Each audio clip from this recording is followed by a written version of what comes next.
What if I told you that Napoleon Bonaparte, from his prison island of St. Helena, wrote a detailed analysis that predicted World War I would happen exactly as it did, and outlined a plan that could have prevented 40 million deaths?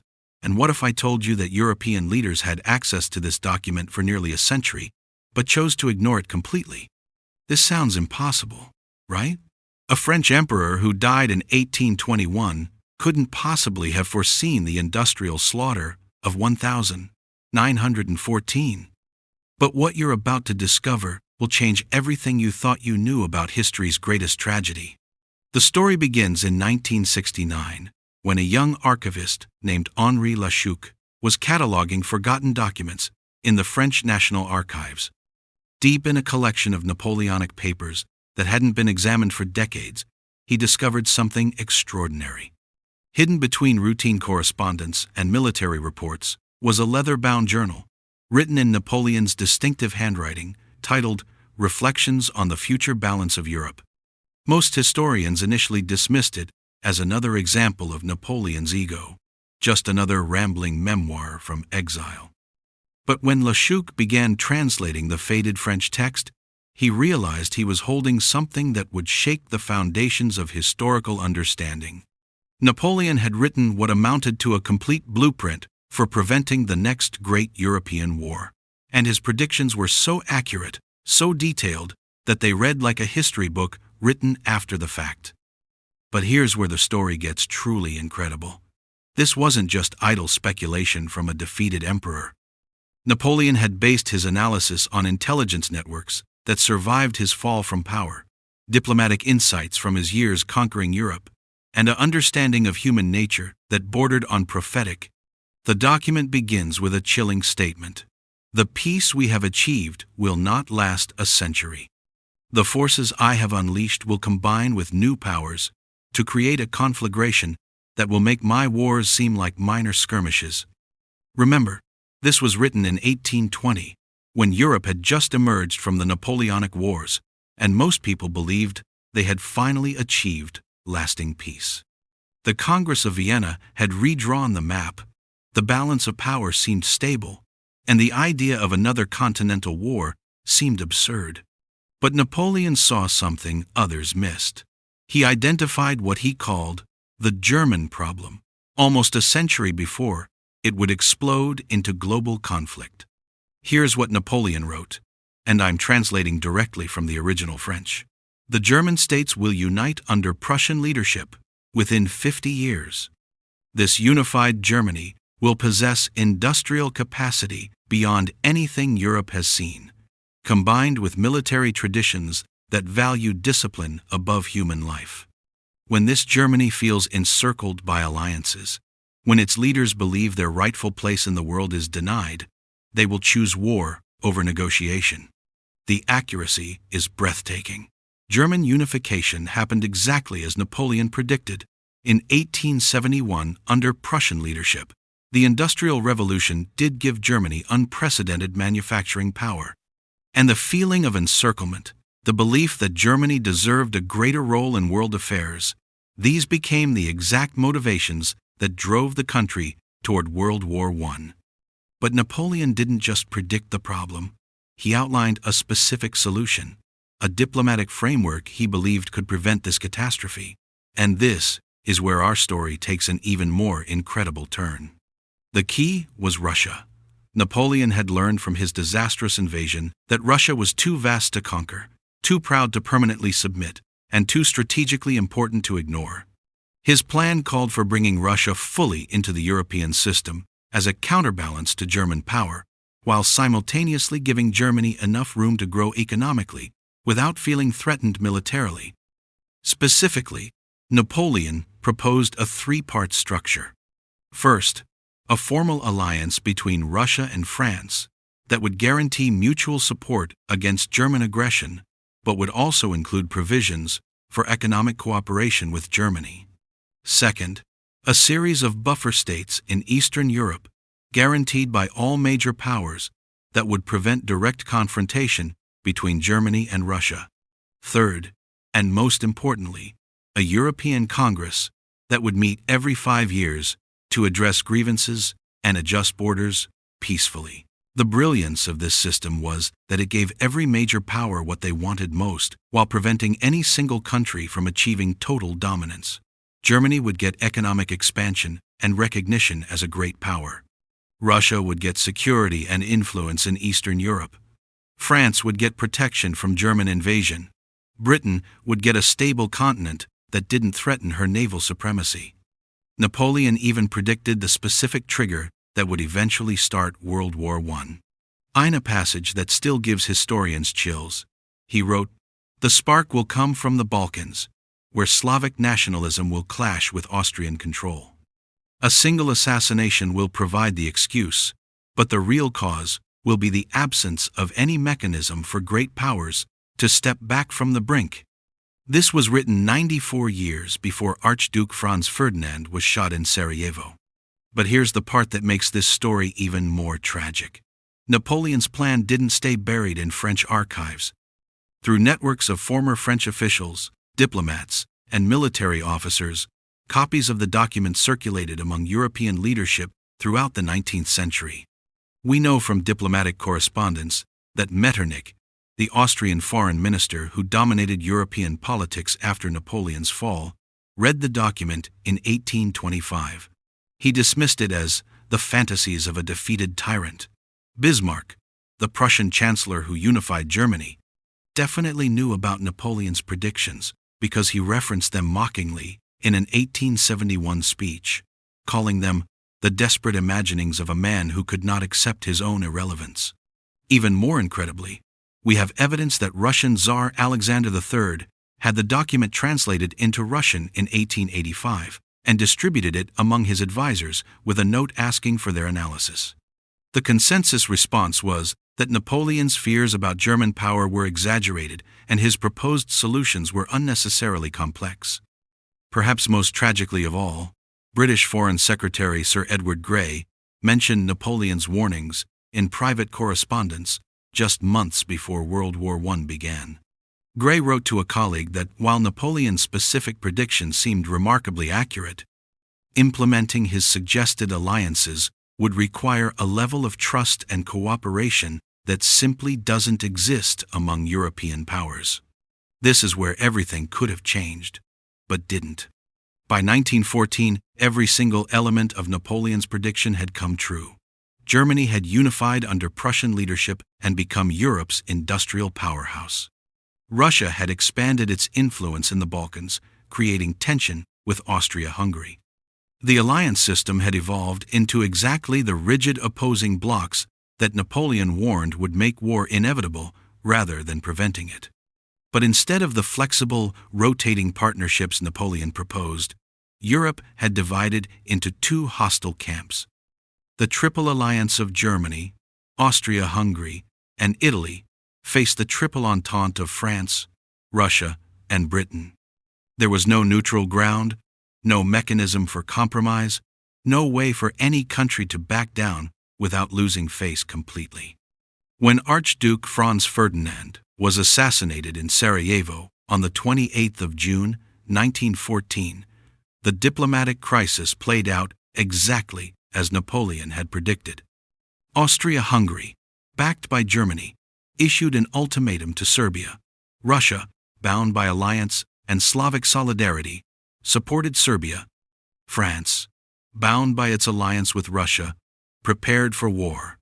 Germany, feeling encircled and believing that war was inevitable anyway, decided to strike first through Belgium, bringing Britain into the conflict. In just 5 weeks, Napoleon's worst fears became reality. What started as a regional crisis in the Balkans had exploded into a continental war that would eventually engulf the entire world. But what makes this story truly haunting is how easily it could have been prevented. If European leaders had taken Napoleon's warnings seriously, if they had implemented his proposed system of flexible alliances and regular diplomatic congresses, the specific crisis that triggered World War I would never have escalated beyond a regional dispute.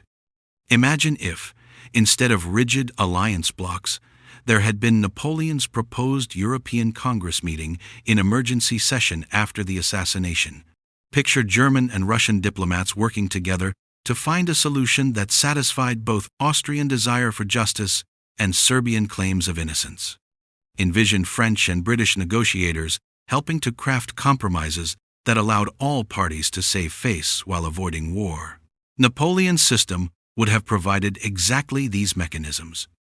His rotating alliances meant that today's opponent could be tomorrow's partner, reducing the likelihood that any single crisis would force countries into permanent hostile camps.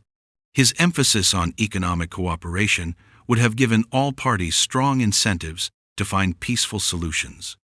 His regular diplomatic congresses would have created habits of negotiation and compromise that could have diffused even the most serious tensions. We know this system could have worked because we have historical examples of similar approaches succeeding.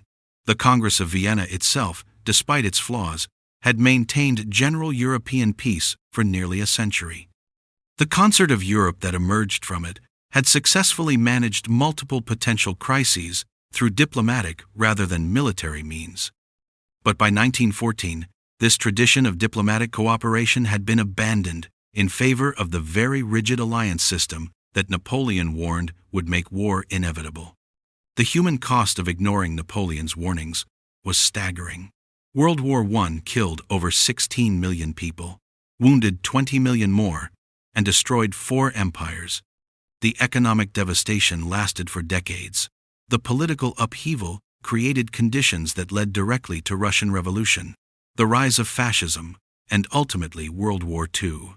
In total, the failure to implement Napoleon's system of flexible alliances and regular diplomatic consultation contributed to conflicts that killed over 100 million people and shaped the entire 20th century. But the story doesn't end with World War I. Modern historians studying Napoleon's document have identified several other predictions that proved remarkably accurate. He foresaw the decline of the Ottoman Empire, the rise of nationalism in Eastern Europe, and even the eventual collapse of the Russian monarchy. Most eerily, Napoleon predicted that if his warnings about the First Great War were ignored, an even more devastating conflict would follow within a generation. He wrote that the peace settlement after the First War would be too harsh on the losers and too generous to the winners, creating resentments that would fuel an even more destructive conflict. This prediction proved tragically accurate when the Treaty of Versailles imposed crushing terms on Germany, creating the economic and political conditions that allowed Hitler to rise to power. Perhaps most remarkably, Napoleon outlined what he believed would happen if European leaders continued to ignore the need for cooperative institutions and flexible diplomacy. He predicted that eventually, the devastation of continental warfare would become so complete that European nations would be forced to create exactly the kind of cooperative structures he had originally proposed. In other words, Napoleon foresaw the European Union. Recent scholarship has revealed even more incredible details about Napoleon's analysis. French historian Marie-Claire Dubois, working with newly declassified documents from multiple European archives, has shown that Napoleon's intelligence network continued operating for decades after his death. Former French officers, diplomats, and spies scattered across Europe continued to send reports back to contacts in France, providing Napoleon's successors with detailed information about military preparations, diplomatic negotiations, and political developments. This network appears to have influenced French foreign policy throughout the 19th century, explaining why French leaders often seemed to anticipate German moves and Russian reactions with uncanny accuracy. But perhaps the most shocking discovery came in 2003, when German historian Klaus Weber found evidence that Kaiser Wilhelm II himself had read Napoleon's document just months before World War I began. Weber discovered a letter from the Kaiser to his military advisors, in which he specifically mentioned Napoleon's predictions about German encirclement and war in the Balkans. The Kaiser's response was chilling. Napoleon may have been right about the causes, but he underestimated German strength. We will win quickly enough that his warnings about prolonged conflict will prove irrelevant. This suggests that the leaders who plunged Europe into World War I weren't blind to the risks. They had access to Napoleon's remarkably accurate analysis. They simply chose to ignore it, believing they could achieve quick victory that would make long-term consequences irrelevant. The tragedy is that Napoleon's plan could have prevented not just World War I, but the entire cycle of 20th century conflicts. His system of flexible alliances would have given countries ways to adjust their relationships as circumstances changed, rather than being locked into rigid blocks that made any crisis potentially catastrophic. His emphasis on economic cooperation would have created stronger incentives for peace than military deterrence ever could. When countries profit from trading with each other, when their economies become interdependent, they have powerful reasons to resolve disputes without resorting to warfare. His proposed regular diplomatic congresses would have created institutions and habits of international cooperation that could have evolved to address new challenges as they emerged. Modern international relations theorists studying Napoleon's document have concluded that his approach was remarkably sophisticated, anticipating many concepts that wouldn't be formally developed until the 20th century. His understanding of balance of power dynamics, his recognition of economic interdependence as a peace-building tool, his insight into the psychology of international relations, all of these ideas were decades ahead of his time. But tragically, they were also decades ahead of European willingness to implement them. The ultimate irony is that Europe eventually did adopt many of Napoleon's core ideas, but only after suffering through 2 world wars, a Cold War, multiple genocides, and the deaths of over 100 million people. The European Union, NATO, the United Nations, all of these institutions reflect principles that Napoleon had outlined in 1820. We created the cooperative structures that could have prevented the catastrophes of the 20th century, but we created them only after those catastrophes had already occurred. As we look back at this incredible story, one question haunts historians and political scientists alike. How many other warnings have been ignored? How many other crises could have been prevented if leaders had been willing to set aside pride, prejudice, and short-term political calculations in favor of long-term strategic thinking? Napoleon's forgotten plan reminds us that the future is not inevitable. The catastrophes we think of as historical certainties were actually the result of specific choices made by specific people who had access to information and alternatives that could have changed everything. The leaders who chose war in 1914 weren't forced by circumstances beyond their control. They ignored warnings, dismissed alternatives, and chose the path that led to unprecedented destruction.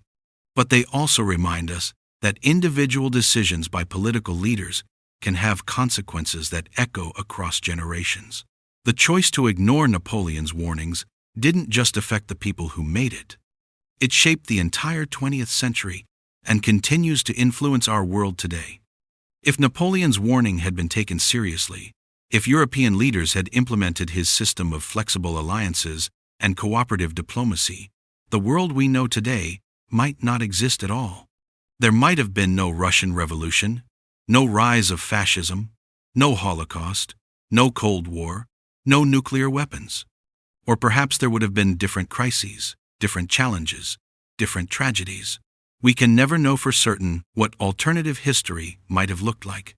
But we do know this: when brilliant minds offer solutions to prevent catastrophe, when historical patterns point towards specific dangers, when the warning signs are clear and the alternatives are available, the choice to ignore those warnings carries a moral weight that extends far beyond the immediate moment.